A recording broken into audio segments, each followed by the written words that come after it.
Reforms में निश्चित रूप से बिल्कुल पारदर्शिता के साथ आगे सरकार काम करेगी। रिफॉर्म्स में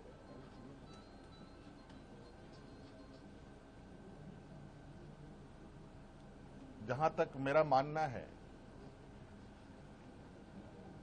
कि परीक्षाएं कैसे होनी चाहिए, कैसे नहीं होनी चाहिए, इसका पहले से ही एसओपी बना हुआ है और कहीं ना कहीं अगर वो एसओपी का पालन होता तो ये गड़बड़ियां नहीं होती।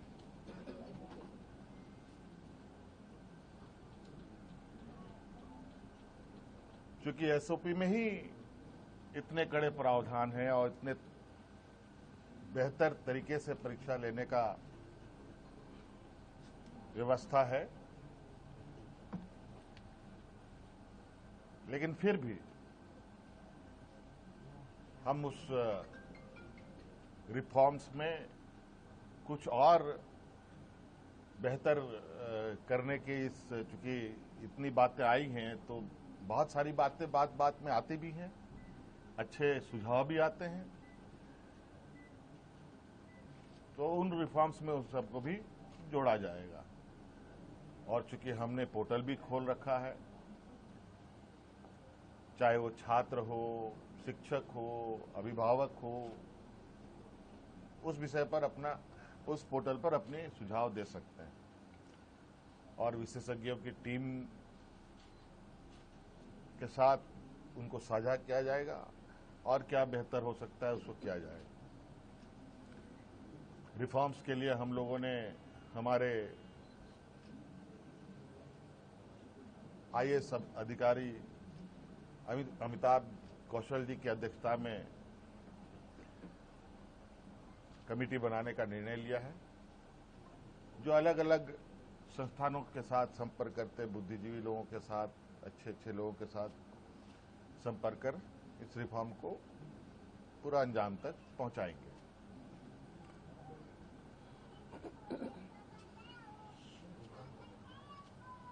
दूसरी बात, जेपीएससी का जो 14वीं जेपीएससी की बात है, मुझे लगता है कि हमारे माननीय मंत्रीगणों के टीम के साथ बैठने के दौरान ही वो चीजें सुलझ गई थी।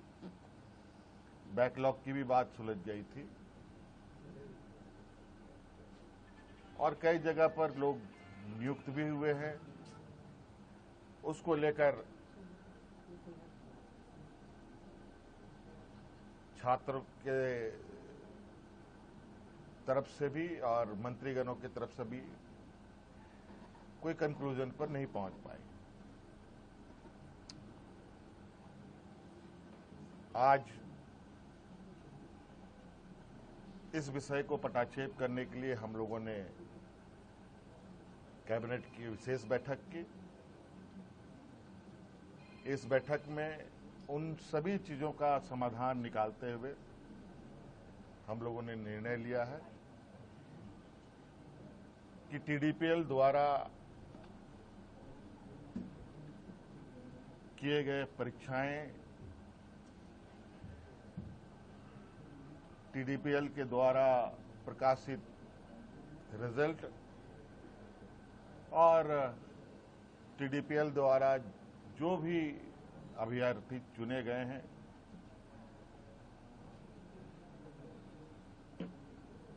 या शामिल हुए या टीडीपीएल के जितने भी गतिविधियां यहां हुई हैं, उन सभी को कैंसिल किया जाता है, रद्द किया जाता है।